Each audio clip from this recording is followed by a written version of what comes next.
Hello guys, আসসালামু আলাইকুম। Welcome to my channel. কেমন আছেন আপনারা সবাই? আশা করি ভালো আছেন। আলহামদুলিল্লাহ, আমিও ভালো আছি। চলে এসেছি আরেকটি ডেজার্ট আইটেম নিয়ে। আজকে আমি আপনাদেরকে বানিয়ে দেখাবো ডাবের পুডিং। আর এই ডাবের পুডিংটা খুবই ইজিভাবে বানিয়ে দেখাবো। আর এতে মাত্র দুইটা না তিনটা উপকরণ দিয়েই এই ডেজার্ট আইটেমটি আপনারা বানাতে পারবেন খুব সহজেই। সেটাই আজকে আমি আপনাদের সাথে শেয়ার করব। তো যে তিনটা উপকরণ ব্যবহার করেছি তা আমি আপনাদেরকে একটু পরে দেখিয়ে দিচ্ছি। তো চলুন দেখে নিই কী কী উপকরণ আমি ব্যবহার করেছি। এখানে আমি একটা ডাবের অর্ধেকটা অংশ ব্যবহার করেছি নারিকেলের, এভাবে করে কেটে নিয়েছি আমি। আর নিয়েছি আগার আগার পাউডার 2 চা চামচ পরিমাণ, আর নিয়েছি চিনি, নিয়েছি ডাবের পানি 1/2 লিটার। আর একটা পাত্র নিয়ে নিয়েছি, এই পাত্রে আমি ডাবের পানিটা দিয়ে দিচ্ছি। ডাবের পানিটা অবশ্যই ছেঁকে নেবেন। আর দিয়ে দিয়েছি চিনি, বেশি চিনি দেওয়া লাগবে না। যদি ডাবের পানিটা মিষ্টি হয় চিনির পরিমাণটা কমিয়ে দিবেন। দিয়ে দিচ্ছি আগার আগার পাউডার, যেটা আমি আগে থেকে গুলিয়ে রেখেছিলাম।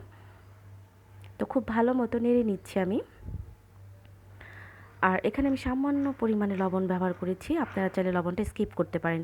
আর এই বাটিতে আমি সেট করব, সেজন্য এই বাটিতে আমি নারকেলটা দিয়ে দিচ্ছি।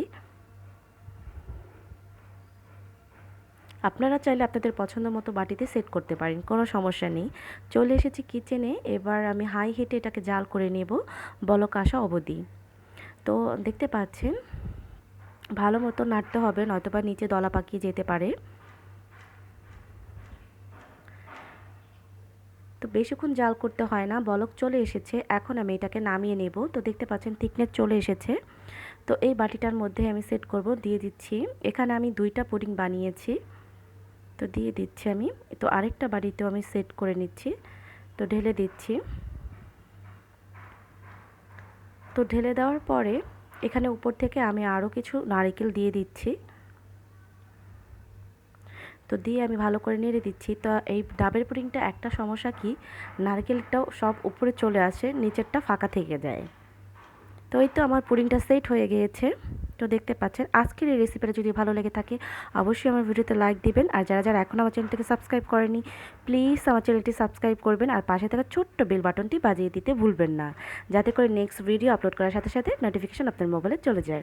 আর অবশ্যই আমার ভিডিওটি আপনার ফ্যামিলি এবং ফ্রেন্ডসদের সাথে শেয়ার করতে ভুলবেন না। আর শুরুতেই ছোট্ট একটি লাইক দিয়ে দিবেন ভিডিওতে।